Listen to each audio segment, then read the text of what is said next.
શંકરની ઉગ્ર તપસ્યા શરૂ કરી દીધી હતી। આ સૂર્ય ગ્રીષ્મ ઋતુમાં આવતા પાંચક અગ્નિઓની વચ્ચે બેસી રહ્યા હતા। હેમંત ઋતુમાં શીતળ જળમાં બેસી ફક્ત પાણીથી બહાર પોતાનું મોઢું બહાર રાખી હતી। ચોમાસામાં જમીન ઉપર ગર્ભના આસન પર પાથરી કે પથારી કરીને શરીર પર કઈ ઓઢ્યા વગર સૂતા હતા।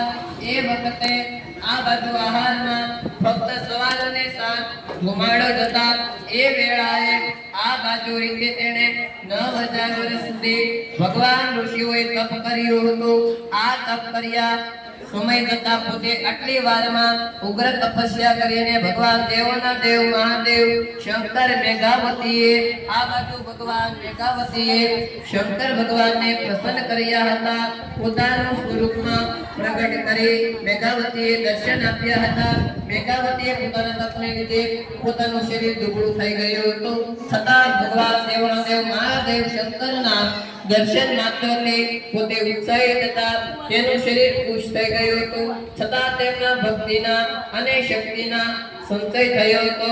તે ઊભા થઈ ભગવાન શંકર ભગવાનની પૂજા કરવા લાગી ગયા હતા અને વિનયપૂર્વક સ્તુતિ કરવા લાગી ગયા હતા। હે પાર્વતીપતિ, મેઘાવતી કહે છે કે હે પાર્વતીપતિ, હે દીનાનાથ, હે ભોળાનાથ, હે શંભુ, આપને નમસ્કારો।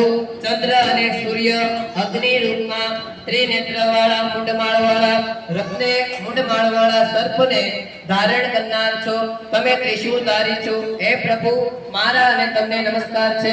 સંસાર સાગરમાં ડૂબી રહેલા માનવીઓને આપને શરણે આવે છે, આપના શરણે હું આવી છું। ત્યારે બાણાસુર સર્જક અને અલંકાર રાજાની મરેલ પત્નીને સજીવન કરનારના આપના ગુણ ગાવા દુર્લભ છે। આ બાજુ મેઘાવતી ભગવાન મહાદેવને નમન કરે છે, પ્રણામ કરે છે, પ્રાર્થના કરે છે અને સ્તુતિ કરે છે। આ બાજુ છે ભયના, આ બાજુ ભક્તોના શત્રુઓના સંહાર કરનાર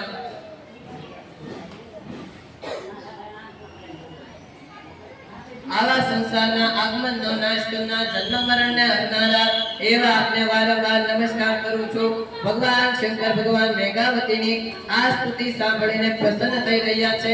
હે તપસ્વી, તારી સારી ઈચ્છાથી ગરજાવ્યો છે, હું તારા ઉપર પ્રસન્ન થયો છું, માટે જે માંગવા આવ્યો છું એ તૈયાર થયો છું। ભગવાન શંકર ભગવાનનું આ વચન સાંભળી અને ઋષિ મેઘાવતી બોલ્યા હતા, તમે દીન દયાળુ છો, આપ મારી માટે પ્રસન્ન થાઓ। ત્યારે ભગવાન મને પતિ સહિત પતિ આપો, પતિ આપો આવું 3 વારંવાર વરદાન માંગ્યું હતું મેઘાવતીએ। મને પતિ આપો એમ કહીને પોતે પોતાની ઈચ્છા જણાવી નથી। ત્યારે ભગવાન કહે છે, ભગવાન મહાદેવ બોલ્યા અને આ ભગવાન બોલ્યા એવું શંકર ભગવાનનું આ વચન સાંભળી ઋષિ કન્યા મેઘાવતી બોલી હતી, એકનું એક વેણ, એકનું એક વચન અને એકની એક વાણી, મને પતિ આપો, મને પતિ આપો અને મને પતિ આપો। મેઘાવતીએ ભગવાન મહાદેવ પાસે 3 વાર એકનું એક વચન માંગ્યું। આવી કથા ક્યાં આવે?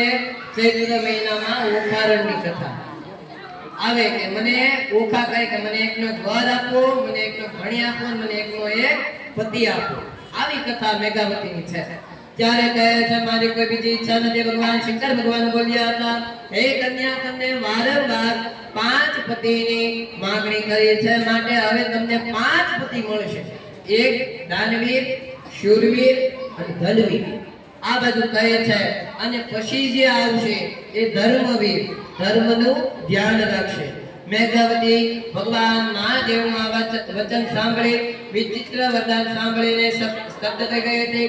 આ સાંભળીને દુઃખ થયું હતું। તેણે કહ્યું હતું, હે કૈલાસપતિ, મેં વરદાનમાં માંગ્યું શું છે? આપે શું કહ્યું છો?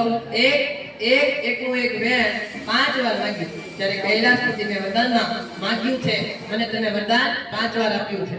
5 પતિઓના હું પત્ની થઈશ, મેં સાંભળ્યું છે। એક સ્ત્રી 5 પતિને કેવી રીતે સંભાળી શકે? ત્યારે ક્યાંય એવું સાંભળ્યું નથી। આવું વરદાન આપીને આપને આ વરદાન આપીને વિનંતી કરું છું। ભગવાન શંકર ભગવાન કહે છે, હે કન્યા, મારા વરદાનમાં ફરક નહીં પડે। ભગવાન મહાદેવ વરદાન આપે એમાં થોડો કઈ ફરક પડે। ત્યારે જન્મમાં નહીં પણ આવા જન્મમાં તારે 5 જન્મ સુધી એકના એક પતિના દર્શન થશે। મહામુનિ દુર્વાસા આદેશ ઋષિનો થઈ અનાદર કર્યો હતો. માટે પૂર્ણ પુરુષોત્તમ માસના વ્રતની અવગણના કરી છે. માટે ફળ રૂપે આ બધા પામ્યા છે. હવે કોઈ કાળે પૂર્ણ પુરુષોત્તમ માસનું વ્રત અપમાન ન કરી શકે. મેઘાવતી, જ્યારે અધિક માસ આવે તો કોઈ દિવસ આ 3 માસે એકવાર વ્રત આવે આનું અપમાન નહીં કરવાનું. આ બાજુ આ માસનું વ્રત કરવાનું, શ્રદ્ધાપૂર્વક વ્રત કરીશ, પૂજન કરીશ એમ મેઘાવતીને કહી ભગવાન મહાદેવ, દેવોના દેવ મહાદેવ શંકર ભગવાન અંતર્ધ્યાન થયા હતા. બોલીએ કાઠા ગોરમાની જય. પૂર્ણ પુરુષોત્તમ ભગવાન કી. ઓમ શ્રી બ્રહ્માદિ પુરાણે નમઃ પુરુષોત્તમ મહાત્મનો મેઘાવતી શંકર ભગવાનનું વરદાન નામનો અધ્યાય સંપૂર્ણમ. બોલી કાઠા ગોરમાની